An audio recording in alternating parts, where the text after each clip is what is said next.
નમસ્કાર ગુજરાતી મિત્રો, મારી ચેનલ ગુજરાતી જ્ઞાનમાં ફરી એક વખત તમારું સ્વાગત છે। મિત્રો હું તમને આજે બટાટા વિશે થોડું જણાવીશ। તો વિડીયો આગળ વધારું તે પહેલાં જલ્દીથી વિડીયો લાઇક કરી સાથે ચેનલ સબસ્ક્રાઈબ કરી બેલ આઇકનને દબાવો, જેથી કરીને મારા નવા વિડીયોનું નોટિફિકેશન તમને મળે સૌથી પહેલાં।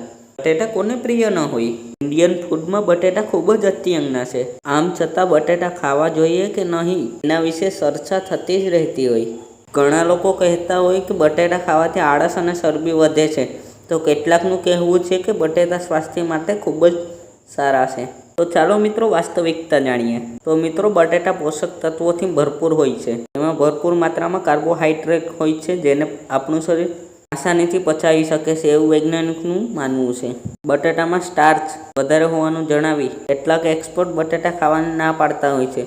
એવું મનાય છે કે બ્લડ શુગરની બીમારી હોય તેવા લોકો માટે બટેટા ખૂબ જ ફાયદાદાયક છે, પરંતુ હકીકત એ છે કે બટેટામાં રહેલા સ્ટાર્ચ અને કાર્બોહાઈડ્રેટને કારણે ક્યારેય એકાએક બ્લડ શુગરમાં વધારો થતો નથી, તે ખોટી માન્યતા છે। બટેટા ખાવા સમયે આપણે એક મોટી ભૂલ કરીએ છીએ કે આપણે તેની છાલ ઉતારી નાખીએ છીએ।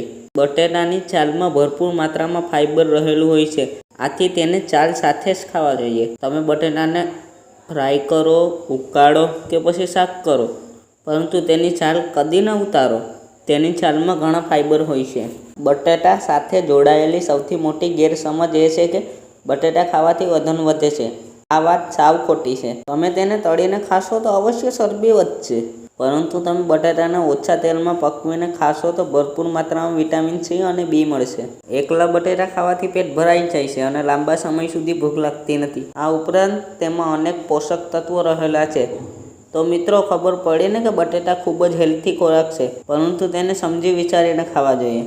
તો બસ મિત્રો, આજના વિડીયોમાં આટલું જ। તો મિત્રો, કેવો લાગ્યો વિડીયો? જો તમને પસંદ આવ્યો હોય તો તમારા મિત્રો સાથે જરૂર શેર કરો, અને હા, સાથે ચેનલ સબસ્ક્રાઈબ કરી લો, કારણ કે હું આવા જ્ઞાનથી ભરપૂર અને રહસ્યમય વિડીયો આપણી સરળ ગુજરાતી ભાષામાં બનાવતો જ રહું છું। તમારો બહુમૂલ્ય સમય આપવા બદલ ખૂબ ખૂબ આભાર।